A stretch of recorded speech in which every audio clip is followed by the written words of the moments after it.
ये कहानी है संजय और बबीता की, जो एक नया घर खरीदते हैं। इतना बड़ा घर इतना सस्ता देखकर वो उस घर को बिना कुछ सोचे समझे खरीद लेते हैं और उस घर की डरावनी सच्चाई से अनजान रह जाते हैं।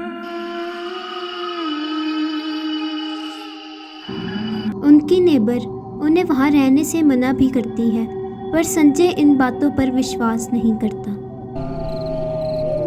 घर में पहली रात ही जब बबीता सो रही थी, तभी उसकी नींद कुछ आवाज़ें सुनकर खुलती है। बबीता लिविंग रूम में जाकर देखती है, पर वो आवाज़ें हॉलवे के एंड से एक कमरे में से आ रही थी।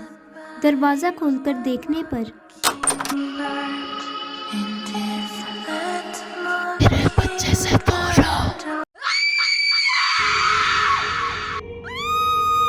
बबीता बहुत ज़्यादा डर जाती है और संजय को अपने सपने के बारे में बताती है। संजय मैंने बहुत डरावना सपना देखा है। अरे फिर क्या हो गया? स्ट्रेस के कारण आया होगा एक बुरा सपना।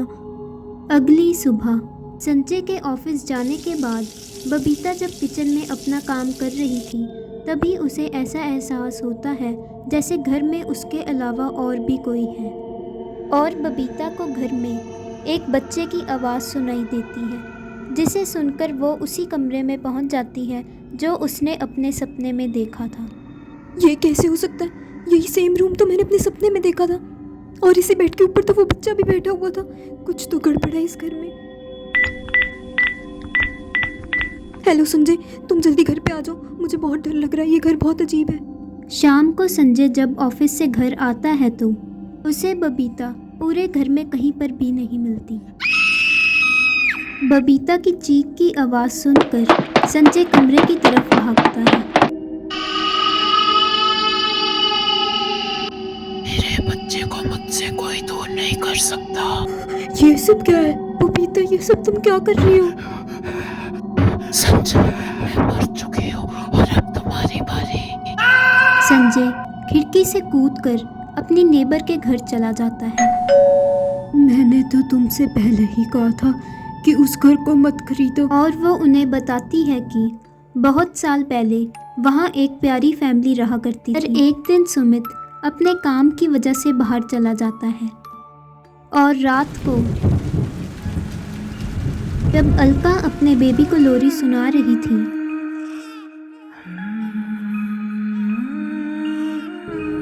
तभी खिड़की से एक साइको किलर उनके घर में घुस आता है और वो उन दोनों का बहुत बेरहमी से कत्ल कर देता है,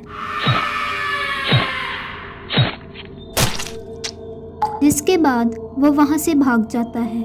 जब 2 दिन बाद सुमित अपने घर लौटता है तो अपने बीवी और बच्चे को मरा हुआ देखकर वो बहुत ज़्यादा सहम जाता है और उससे ये सब बर्दाश्त नहीं होता, जिसकी वजह से वो अपनी जान ले लेता है। तब से लेकर आज तक वो घर हॉन्टेड है और रोज़ रात को उनकी डरावनी आवाज़ें उस घर में गूंजती हैं। ये मुझसे क्या हो गया? मुझे वो घर नहीं खरीदना चाहिए था। बूढ़ी औरत उसे यहाँ से दूर जाने का बोलती है, पर तभी संजय को बबीता का फ़ोन आता है। हेलो संजय, प्लीज़ प्लीज़ मुझे बचा लो, वो मुझे मार देगी। बूढ़ी औरत संजय को उस घर में जाने से मना करती है, पर संजय बबीता को बचाने के लिए उस घर में दोबारा चला जाता है।